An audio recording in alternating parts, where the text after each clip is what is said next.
Overenskomstforhandlinger 2024, det er overskriften på de næste måneders arbejde her i GLSA, hvor vi står foran at drøfte og forhandle vores overenskomster med de overenskomstparter, vi indgår aftaler med, det vil sige 3F, HK og Dansk Metal. Det er selvfølgelig en helt vigtig og central kerneopgave for os her at sørge for, at vores medlemsvirksomheder får de bedst mulige resultater til overenskomstforhandlingerne. Og derfor har vi også i den tid, der er forløbet her i efteråret, haft rigtig mange kontakter og drøftelser med vores bagland og vores medlemskreds, for at finde ud af, hvad er det, vi så skal bære frem i forhandlingerne med i forhold til vores overenskomstparter. Det har vi gjort gennem webinarer og medlemsmøder, og vi har haft møder med vores venner i brancheforeningerne.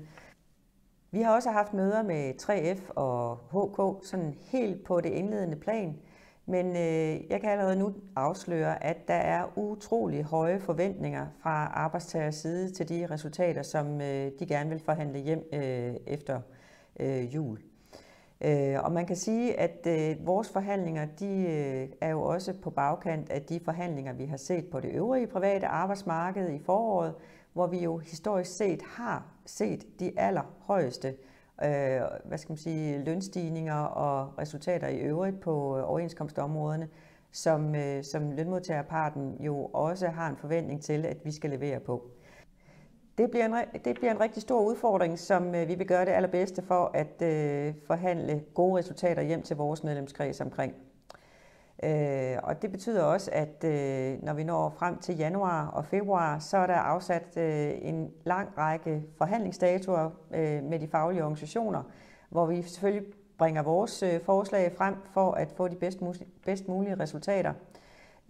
Og hvis I har brug for at få mere viden om, hvad der sker på forhandlingsområdet, så har vi oprettet en landing page, eller landingsside, som det hedder, som I kan gå ind og finde på GLSA's hjemmeside, og hvor vi vil holde jer orienteret om, hvad der sådan generelt rører sig på forhandlingsområdet. Det er naturligvis ikke sådan, at vi kan forhandle i det åbne rum, men vi kan i hvert fald holde jer orienteret om, hvordan forhandlingerne går. Og derudover så er I selvfølgelig rigtig velkomne til at ringe og kontakte os og tage en drøftelse med os om de udfordringer, I finder i jeres egen virksomhed derhjemme, og som vi jo kan bruge som input til vores overenskomstforhandlinger i øvrigt. Men kig ind på vores hjemmeside. Forhandlingerne starter i januar måned og intensiveres i februar måned.